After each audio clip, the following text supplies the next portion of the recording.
Hello दोस्तों, कैसे हैं सब। स्वागत है आप सभी का कॉमिक वर्ल्ड चैनल पर। तो चलिए दोस्तों, शुरू करते हैं निशाचर का दूसरा भाग। उसका शरीर हवा में उड़ता हुआ बाहर लॉन में आ गिरा। आह, ये बाके तो ट्रिगर पर से उंगली उठा ही नहीं रहा है। हवा का तेज जेट लगातार छोड़ते ही जा रहा है। मैं इसकी उंगली हटाने का इंतजार नहीं कर सकता। कुछ और सोचना होगा, पर क्या। एक रास्ता समझ में तो आ रहा है। अगले ही पल ध्रुव हाथ में पानी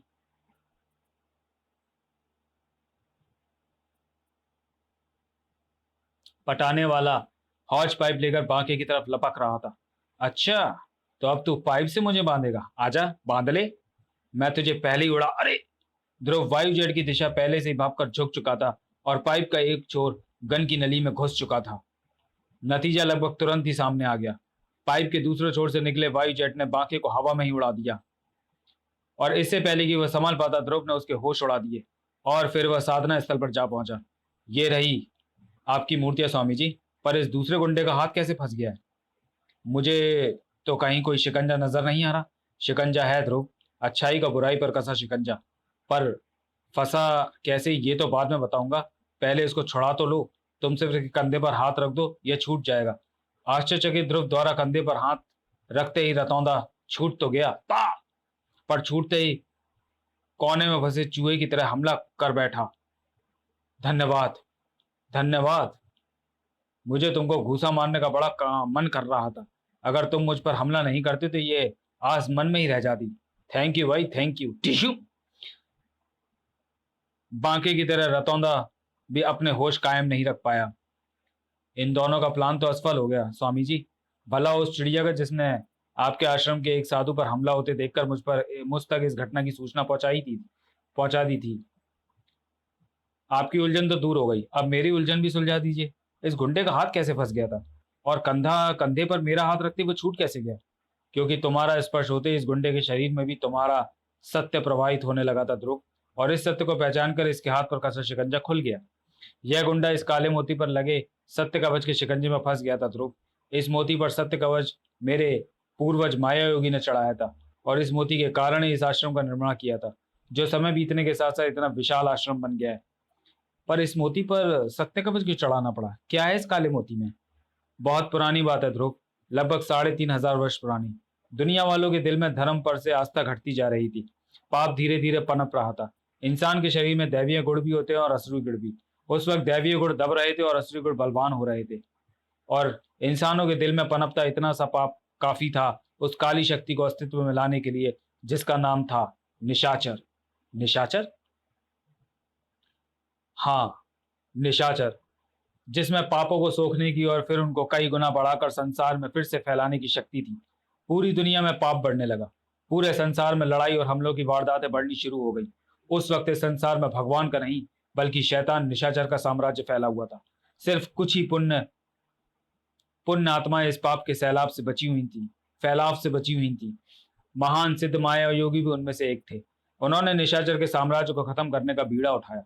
उन्होंने संसार भर के उन पुण्य आत्माओं से संपर्क किया। सभी पुण्य आत्माओं की सम्मिलित शक्ति से निशाचर की बुराइयों पर वार होने लगे। निशाचर की शक्ति वैसे ही साफ होने लगी जैसे साबुन गंदगी को साफ कर देता है। निशाचर के पाप बढ़ने से पहले ही नष्ट होने लगे। तब निशाचर ने नई चाल चली। उसने अनंत पापों के जनकों को याद किया। उन दो महाराक्षसों को जो स्वयं पाप को उत्पन्न करते थे, शैतान बारकी और पातकी। नारकी और पातकी, वे पूरे संसार में पापों की बाढ़ लाकर कई पुण्यात्माओं तक को शैतान निशाचर का धर्म मानने पर विवश कर दिया। तब माया योगी ने उन दोनों शैतानों को भयंकर मुश्किलों के बाद एक सीप और उसमें बंद काले मोती में बंद कर दिया। मोती को उन्होंने यहाँ पर एक यंत्र में रख दिया और सीप को यहाँ से दूर एक अन्य स्थान पर गाड़ दिया, वहां जहां पर अब मुंबई है। जब तक वह सीप और काला मोती आपस में नहीं मिलते, तब तक नारकी और पातकी कभी आजाद नहीं हो सकते। और निशाचर का क्या हुआ? कैसे निपटे माया योगी उनसे? यह एक समस्या थी ध्रुव। नारकी और पातकी पर चले तंत्र मंत्र निशाचर पर कोई असर नहीं कर रहे थे। उन्होंने देवों से मदद मांगी, परंतु पृथ्वी पर फैली दुष्टता की चादर किसी भी मदद को पार आने नहीं दे रही थी। पवन भी विषैली हो चुकी थी। जल भी बंधक था और अग्नि भी सिर्फ विनाश फैला रही थी। यज्ञ साम यज्ञ सामग्री तक को अग्निदेव स्वीकार नहीं कर रहे थे। बस एक ही चीज बची थी जो माया योगी की सहायता कर सकती थी, और वह थी दया योगी की जुबान बीच में ही थम गई, क्योंकि जो जीव साधना स्थल में आदम का था उसे देखकर किसी की भी जुबान जड़ हो जाती। हे भगवान, ये क्या है? इसका भगवान से दूर दूर का भी संबंध नहीं है ध्रुव। इसके शरीर से घोर दुष्टता की तरंगें आ रही हैं, और इतनी दुष्टता सिर्फ निशाचर में ही हो सकती है। ये निशाचर ही है ध्रुव, और ये इस मोती को उठाने के लिए बढ़ रहा है। पर वह कैसे हो सकता है? निशाचर तो इस मोती के आसपास भी नहीं भटक सकता है। यानी यानी ये निशाचर नहीं है। निशाचर द्वारा अपनी शक्तियां द्वारा भेजा गया कोई प्राणी है। इसको रोकना होगा। दया योगी ने साधना स्थल पर हथेली पर कुछ चावल के दाने रखे और उस पर फूंक कर मारे। तमचर तमचर पर फेंका, और तमचर सिर्फ हल्का सा तड़पा, लेकिन तमचर के वार में दया योगी की बालों से रहित खोपड़ी खोल दी। ध्रुव, इसको मोती मत ले जाने देना, मत ले जाने देना, वरना गजब हो जाएगा। ध्रुव पहले से ही तमचर की तरफ लपक चुका था, लेकिन तब तक स्वामी दया योगी के लिए देर हो चुकी थी। वह बेहोश होकर जमीन पर गिर चुके थे। लेकिन ध्रुव को यह अंदाजा नहीं था कि वह किससे टकरा रहा है। उसका सामना निशाचर की पाप शक्ति से भरे तमचर से था। आह! ध्रुव का दिमाग अंधेरे में डूबने लगा, और तमचर ने लपक कर काले मोती को खींच लिया। सत्य कवच का एक भयंकर झटका तमचर को लगा तो जरूर, परंतु उसके शरीर में पाप शक्ति के साथ साथ थोड़ी सत्य शक्ति भी थी, जिसने उसको बचा लिया था। मोती हाथ में आते ही तमचर छत में बने उसी छेद की तरफ लपक पड़ा जिसे बनाता हुआ वह अंदर आया था। लेकिन ध्रुव भी अब तक होश संभाल चुका था, और उस छेद से पार होते होते तमचर के साथ एक सवारी भी शामिल हो गई थी। और इससे पहले कि तमचर स्थिति को समझ पाता, ध्रुव उसके नुकीले पंजों से मोती को खींच चुका था। तड़ाक! तमचर चमगादड़ बौखला तो जरूर गया, पर उसने संभलने में ज्यादा देर नहीं लगाई। ओह, ये मुझे नीचे गिराकर मारना चाहता है, ताकि मेरे मरने के बाद ये काले मोती को आराम से हासिल कर सके। इस बार वार सहने की बारी ध्रुव की थी। उसका हाथ छूट गया, परंतु ध्रुव ने ऐसी स्थिति का सामना कई बार किया था। ध्रुव ने स्टार लाइन को ध्वज स्तंभ में फंसाया और वह नीचे झूल गया। अब मुझे सबसे पहले किसी कमरे में घुसना होगा, छोटे कमरे में, जहां से निकलकर मैं मोती को सुरक्षित स्थान पर रख दूं।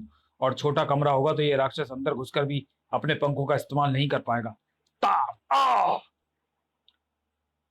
वार खाकर हवा में उड़ता हुआ ध्रुव का शरीर वापस छत पर जा गिरा। ओह, इसने मुझे कमरे के अंदर तो क्या, जमीन तक को छूने नहीं दिया। इसका वार भी बड़ा जोरदार पड़ता है। पता नहीं मैं इससे प्राणी से काले मोती को कितनी देर तक बचा। इसके उड़ने की शक्ति मुझे इस पर भरपूर वार करने नहीं दे रही है, और ये मुझ पर वार करके मुझसे दूर चला जाता है। या तो इसकी शक्ति का काट ढूंढना होगा, या मुझे भी उड़ना होगा, और उड़ना ज्यादा आसान है।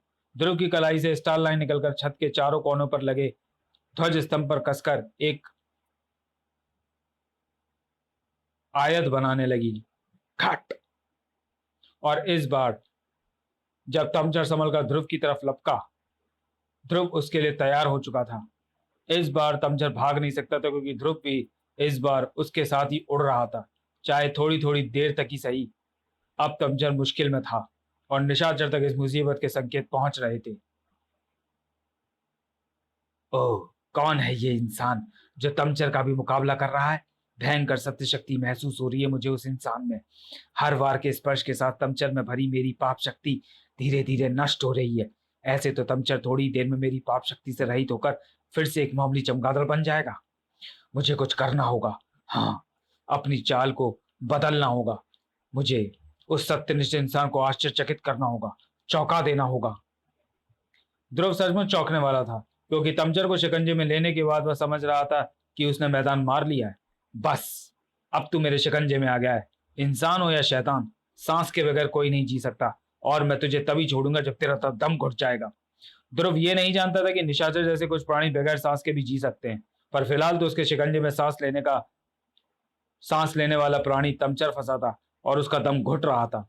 दम घुटता ही जाता अगर ध्रुव अपना शिकंजा तमचर पर कसा रख पाता। अरे ये क्या हो रहा है? इसका शरीर तो सिकुड़ता जा रहा है। तमचर सिकुड़ नहीं रहा था, बल्कि निशाचर द्वारा अपनी शक्तियां वापस खींचने के कारण वह अपने असली रूप में आ रहा था। और आश्चर्यचकित ध्रुव को फिलहाल इस बात की फिक्र करनी थी कि वह जमीन या छतों से न टकराए, और उसके बटे हुए ध्यान का फायदा निशाचर को मिल जाना था। और ये प्राणी तो चमगादड़ बन गया, और काला मोती वह चमगादड़ उसे मुंह में दबा कर ले जा रहा है। ध्रुव सचमुच चौंकने वाला था, क्योंकि सॉरी गिरते गिरते हुए भी ध्रुव ने चमगादड़ को रोकने की जी तोड़ कोशिश की, पर कामयाब नहीं हो सका। यह चमगादड़ तो जैसे विमान की स्पीड से उड़ रहा है, मेरे स्टार ब्लेड तक नहीं पहुंच पा रहे हैं। खैर, इस काम में तो मैं असफल हो ही गया हूं, पर मुझे मौत को मात देनी ही होगी, वरना फिर कभी दोबारा मौका नहीं मिलेगा। मेरी स्टार लाइन किसी ऊंची चीज से लिपट कर, अरे स्टार लाइन खत्म हो चुकी है। मैंने खंभों पर सारी स्टार लाइनें लपेट दी। ओह, अब एक ही रास्ता है, और वह ये कि मैं फ्लैग पोल पर बंधी स्टार लाइन को पकड़ने की कोशिश करूं, पर निशाना बहुत महीन है और मौका सिर्फ एक।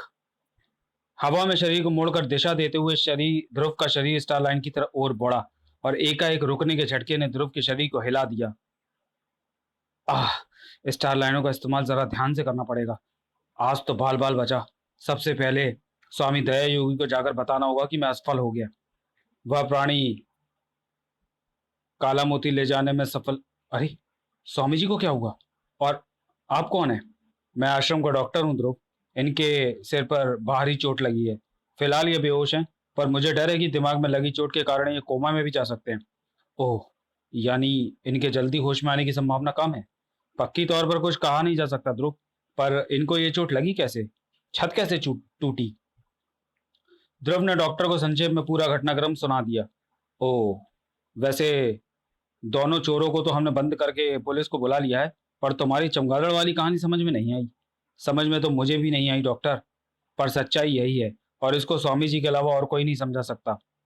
यह निशाचर आखिर कौन है, और अगर है तो इतनी शताब्दियों के बाद फिर कैसे जी उठा? और अगर वह काले मोती की मदद से कुछ शैतानों को जीवित करना चाहता है, तो उसको कैसे रोका जा सकता है? इस वक्त कहाँ पर है निशाचर? ध्रुव के सवालों का जवाब मिलने में अभी थोड़ा और वक्त लगना था, क्योंकि निशाचर ने अभी तो सिर्फ शुरुआत ही की थी। काला मोती कितना आसान था इसे पाना। पहले तो इस तक पहुंचना भी असंभव था, पर एक तो इतनी शताब्दियों के बाद इस पर लगा सत्य कवच क्षीण हो गया था, और दूसरे इस कलयुग में माया योगी जैसे सिद्ध तो होंगे ही नहीं जो मेरे इस शैतान को रोक सकते। खैर, यह मुश्किल काम तो आसानी से हो गया। अब आसान काम को किया जाए। सीपों को हासिल करने का काम, उसको भी मैं स्वयं नहीं निकाल सकता, और अब मेरे पास खुद इतनी कम दुष्टता बची है कि मैं दुष्टता का इस्तेमाल करके किसी और प्राणी को इस काम के लिए पैदा नहीं कर सकता। किसी ऐसे को ढूंढना होगा जिसमें पहले से ही भारी दुष्टता मौजूद हो। वह हिंसक डोगा किसका नाम ले रहा था? हाँ, किसी छोटे हाजी का, जिसके आदमी इतने दुष्ट हों कि किसी को दफन तक ना करने दें। वह खुद कितना दुष्ट होगा, उसे ही ढूंढना चाहिए, और जिसमें इतनी दुष्टता हो उसको ढूंढना बहुत आसान है। छोटा हाजी इस वक्त मुसीबत में था। बॉस, अभी फोन आया था, पंगा हो गया है।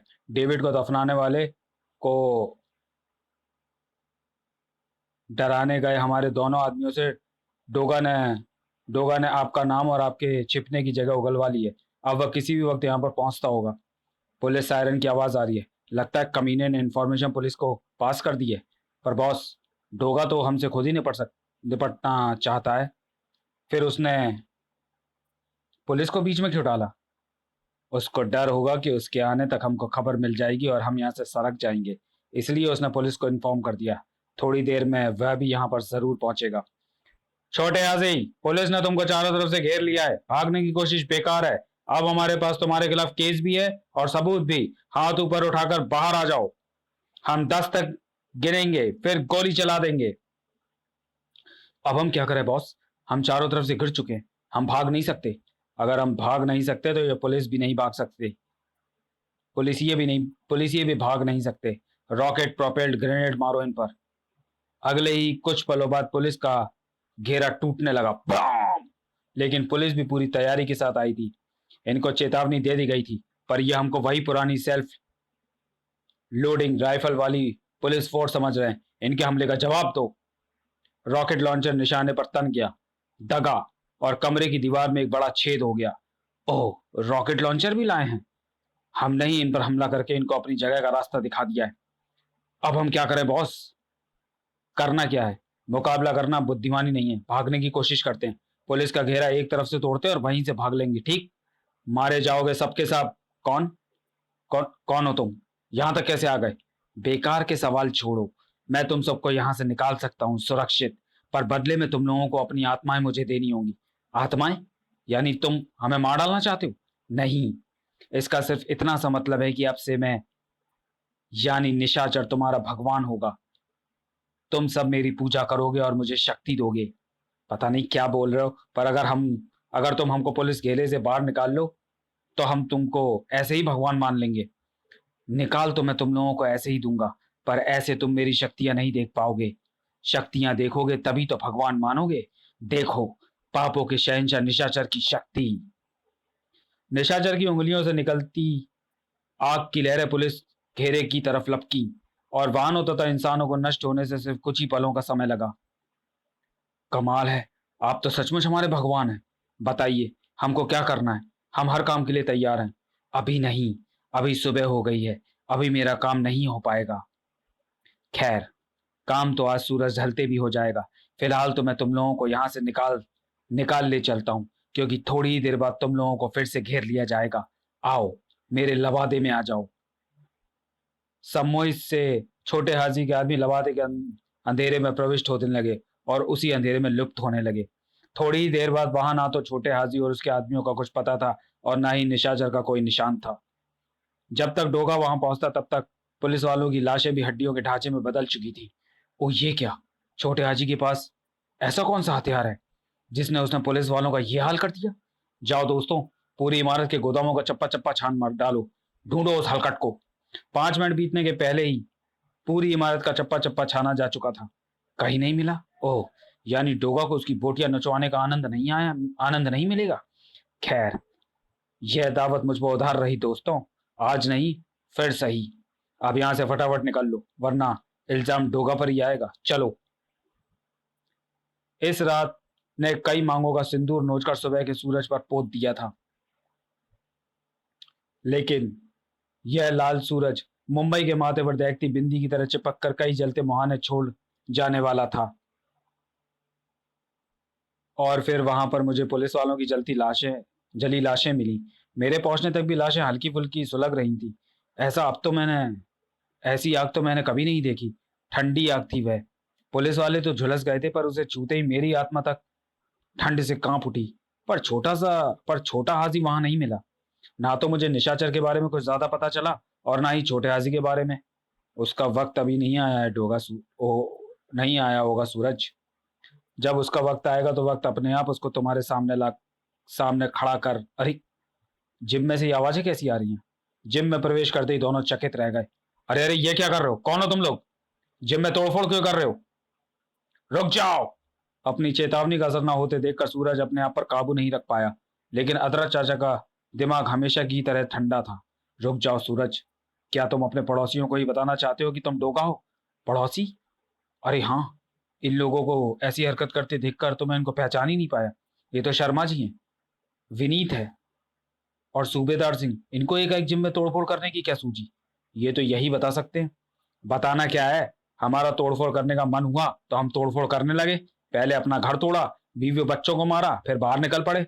अब हम तुमको तोड़ेंगे, तब तो मुझे खेतपूर्व आपका प्रस्ताव वापस करना पड़ेगा आप लोगों के जबड़ों पर। ये ये सब क्या था? क्या इनको अपने पड़ोस में एक जिम का होना पसंद नहीं है? कल तक तो पसंद था, आज सुबह न जाने क्या हो। अरे बाहर कुछ अनाउंसमेंट हो रहा है। मुंबई शहर में चारों तरफ लूट मचा रहे हर व्यक्ति के लिए shoot and site order order issue कर दिए गए हैं। सब लोग घर के अंदर रहें, वरना बेझिझक गोली मार दी जाएगी। ओह, एकाएक ये क्या हो गया? आओ टीवी पर देखते हैं, न्यूज में जरूर कुछ आ रहा होगा। आओ।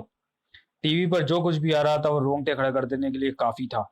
आज सुबह से ही पूरे मुंबई नगर में अराजकता की एक लहर फैल गई है। 10 पुलिस थानों पर हमला किया गया है, 55 डिपार्टमेंटल स्टोर लूटे गए हैं एवं 50 लोग जान से हाथ धो बैठे हैं। ये सारी हत्याएं बिना कारण की गई हैं। हत्यारे भी पेशेवर अपराधी ना होकर आम नागरिक हैं। कुछ स्थलों से पुलिस द्वारा भी आपराधिक कार्यों की खबर आई है। एकाएक इन सारे लोगों का हिंसा कैसे सवार हो गई? अच्छे अच्छे लोग भी पाप करने पर उतारू हो गए। पाप? ये जरूर उसी निशाचर का काम है, वरना इस अजीबोगरीब घटना का और कोई कारण नहीं हो सकता। मुझे जाना होगा चाचा। पाप की बाढ़ पर डोगा को बांध बनाना ही होगा। नहीं सूरज, पूरे शहर में हो रही पागलपन को तुम अकेले नहीं रोक सकते। तुम खुद अपनी जान खतरे में डाल लोगे। सोचो, कोई तरीका निकालो। आप ठीक कह रहे हैं अदरक चाचा, मुझे निशाचर को ढूंढना होगा और इसके लिए मुझे अपने दोस्तों की मदद लेनी होगी। डोगा की डॉग विसिल गूंजी और कुछ ही मिनटों बाद सूरज के निर्देशों पर डोगा के साथी पूरे शहर में फैल रहे थे, डोगा की खातिर निशाचर को ढूंढ निकालने के लिए। अब डोगा भी जाएगा चाचा? सॉरी नहीं, सारी नहीं तो कुछ घटनाओं को तो मैं रोक ही सकता हूं ना। मुंबई में फैले इस उपद्रव की सूचना देश के कोने कोने में पहुंच रही थी। पापा, इस घटना का संबंध निशाचर और काले मोती से जरूर है। मुझे तुरंत मुंबई जाना होगा। निशाचर? वही जिसकी बात तुम कल रात में कर रहे थे? हाँ पापा, दया योगी अभी भी बेहोश है, वरना मैं उनकी ही मदद लेता। पर वे ना जाने कब होश में आएंगे और इस दौरान निशाचर न जाने क्या कर डालेगा। मुझे तुरंत जाना होगा। पर अगर यह काम निशाचर का ना हुआ तो? फिर भी इस सूत्र का फिर भी इस सूत्र को नजरअंदाज नहीं किया जा सकता पापा। छानबीन करने तो जाना ही पड़ेगा। ठीक है ध्रुव, जाओ, भगवान तुम्हारी रक्षा करे। ध्रुव स्टार हेलीकॉप्टर में मुंबई की तरफ रवाना हो गया। मुंबई में पागलपन का नाच बदस्तूर जारी था, लेकिन जैसे जैसे शाम ढलती जा रही थी वैसे वैसे यह पागलपन खत्म हो रहा था, क्योंकि निशाचर के लिए उस वक्त पाप सोखने का था, फैलाने का नहीं। बस, सूरज डूब रहा है, अब मेरा काम शुरू होता है। तुम्हारी तैयारी तो पूरी है ना? हाँ मालिक, ड्रिलिंग मशीन और विस्फोटक चाहिए थे, वे आ चुके हैं। ठीक है, काम शुरू कर दो। घर ड्रिलिंग मशीन उस विशाल चट्टान में छेद बनाने लगी और फिर उन गहरे छेदों में विस्फोटक भरे जाने लगे। तो चलिए दोस्तों, वीडियो को यही समाप्त करते हुए मिलते हैं निशाचर के तीसरे भाग में अगले वीडियो में। तब तक के लिए धन्यवाद।